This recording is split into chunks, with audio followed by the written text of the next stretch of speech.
Hey, it's Bridget. Are you too much?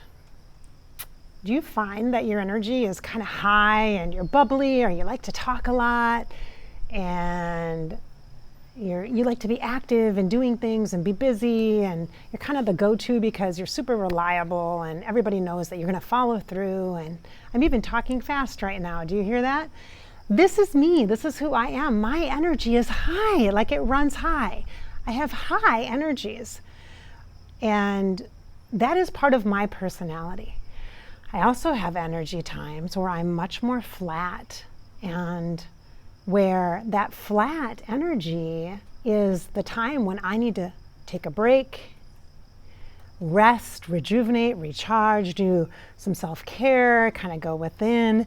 Just because I have high energy, and because you might be this person that has high energy, it doesn't mean you're extroverted. And by the way, if you are somebody who's introverted and sees people with high energy and it's like exhausting to just look at them or watch them and think, wow, that's a lot of energy, that's too much for me. If you're an introvert and you're thinking that about somebody else, let me just tell you that that person that has high energy and appears to be social and extroverted maybe isn't really. I'm not. I get my energy from inside of me, from those times where it's more flat, where I'm like almost forced to take a break, like recharge, refuel.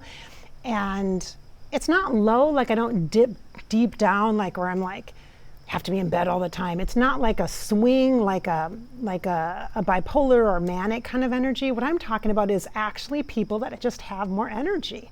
And I find that different times of the day, I have different energy levels. In the morning, which I'm recording this video, which is when I almost always do my videos, is in the morning, because I have energy, especially because of the sun. I am a person that is affected by seasonal affective disorder, probably because I live in the Midwest and it's like cold 5 months out of the year, sometimes 6, a little bit longer, depends on the year. And I love this. And so when it's summer, when it's warm and sunny and energy is like this, I feel amazing and my energy level is high. It matches my vibration.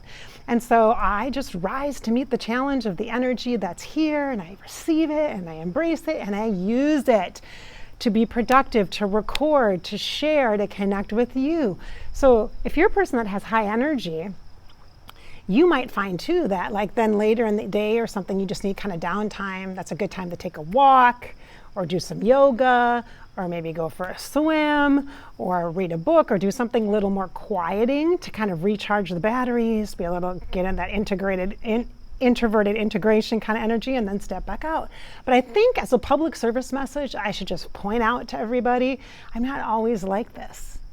I'm not. That's why when I try to schedule sessions with clients, the last one I do in the day is at 1 o'clock Central Time, because otherwise I'm like, forget it. It's hard for me to work at night. I know my cycles, I know my energetic rhythms, and I don't have the energy to give then, because I shift into family mode. I'm like trying to make a healthy dinner for me and for my family. Oftentimes it's 2 different dinners because they eat differently than I do. In a house with a bunch of boys and stuff, yeah, they have different preferences for stuff than I do, and trying to take care of my body and myself needs different things. So I'm making dinners and, being social with my husband who's done with his workday and all that, and interacting with the family, right? That's when my kids are done with school or they're coming home from work or what have you. So we have a little more social time. So for me to work then doesn't make sense. I would be frustrated about working then. So I'm maximizing my energy flow. So as a public service announcement, people that have high energy, we're not always like this.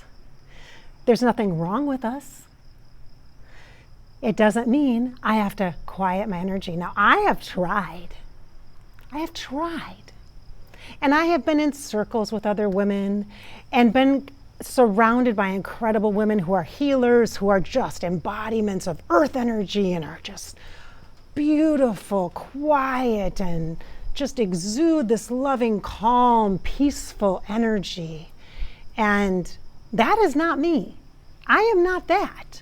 Does that mean I'm not a healer? No. Does that mean I'm not a psychic? No. Does that mean I'm not a great coach? No. All those things are things that I very much embody and embrace about myself. My style, though, I'm not an omer. Om, om, om. That's not how I get that's not how I share my energy. That's not how I I interact in the world and I show up in the world, but just because I don't sit in a quiet circle or adjust my energy to make it lower at a lower level, which is very comfortable for some people, that's their baseline and that's like where they start from and they operate from, and that's awesome for them. That's great. If it works for them, that's great. And in their relationships, it's awesome. But for me, that doesn't work. I can't do that. Sometimes when I'm in a session, I always match the energy vibration of the person. Or if their desire is to have more energy or to be a little more productive or take action, my energy is higher, depending on what their team is saying, depending on the energy of their actual grid. Even if they're saying one thing, their energy says a whole different story. I match that energy and bring it in or amplify it or bring it down, whatever needs to happen. I can do that, but that's when I'm working as a channel, so I can adjust the volume easily because it's not me doing it, it's me working with the energy flow. So I know my energy runs high, I can drop down to a level where I can be relatable and it's palatable for that person. And that's just how it works. So I have come to this realization quite recently that if you are too much for other people, that's not your problem. Even like in my household, like my husband has really calm, very low, mellow energy. And sometimes he looks at me, I think like, you need to, wow, like just calm down. He never says that, but he looks at me like, yeah, he just doesn't talk. He just listens to me kind of go, la, la, la, la. And I said to him the other day, I said, I just can't be quiet. I can't just not talk. I can't just, this is who I am. This is how I process. If people around me don't like it, then don't be around me. I finally just said that out loud. I'm like, hey, because my youngest too, he doesn't like it. He's like, Mom talks too much, Mom, blah, blah, blah.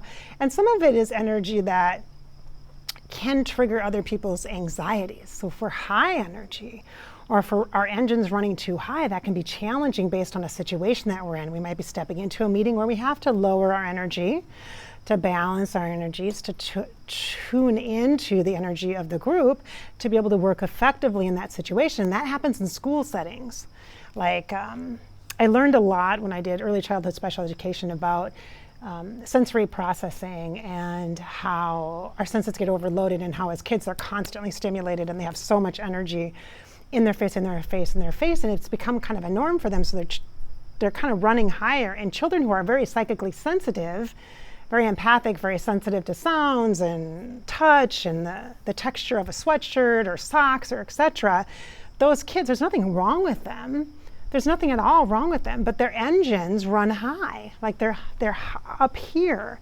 And that energy can be challenging in that classroom environment when you have to like be in a certain way and just sitting in a certain spot. And luckily education is evolving and there's lots more recess and there's lots more integrated activities where you're doing group stuff and different kinds of seats. Like you can sit on exercise balls and all sorts of things to keep them sensory engaged to help manage the energy.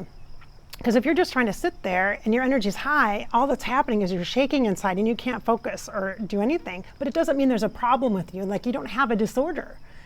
It doesn't mean, like people are coining the term of, oh, you have anxiety. Well, I do happen to have anxiety, but it's based on my stress responses in connection with my own personal growth and development and healing path, right? That's what it's connected to.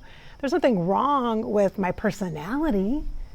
And there's nothing wrong with you either. And if the people around you have major problems with that, as long as you're not artificially adjusting your energy, like using mood tools that are not healthy for you, like alcohol is a depressant. So while it seems like it makes you happier or oh, everything's okay, I'm not worried, what it's doing is it's turning off parts of you so that you can, it's a depressant, right? So it turns off that some parts of you, it calms down some of the anxious energy within you. And it's like, oh, I feel better. No, because then later all of a sudden you're low. You go way too low. So alcohol is not an effective tool to use to adjust for your mood. So likewise are like sugar or caffeine. Those are not effective either because you have highs and then you go back down. Like you have bumps and jolts and it's not a natural progression and such. Understanding your energy and knowing how to effectively adjust your energy, not to please people, not to conform, but to be the most connected and interacted in the relationship of the group that you're working with so you can be effective. But you bring yourself and your personality, but you adjust your energy so that you can be the most effective in that relationship. But it's not changing who you are. It's not be quiet because other people don't like you talking so much. I got, when I was in kindergarten, first grade, second grade, third grade, fourth grade, fifth grade, every single year on my report card, it always said, needs improvement. I always got 3s, sometimes 4s, which were bad, by the way. Those were bad. That said, talks too much. Yeah, so what's the problem? It's like my work is talking. That's not a problem. Hello.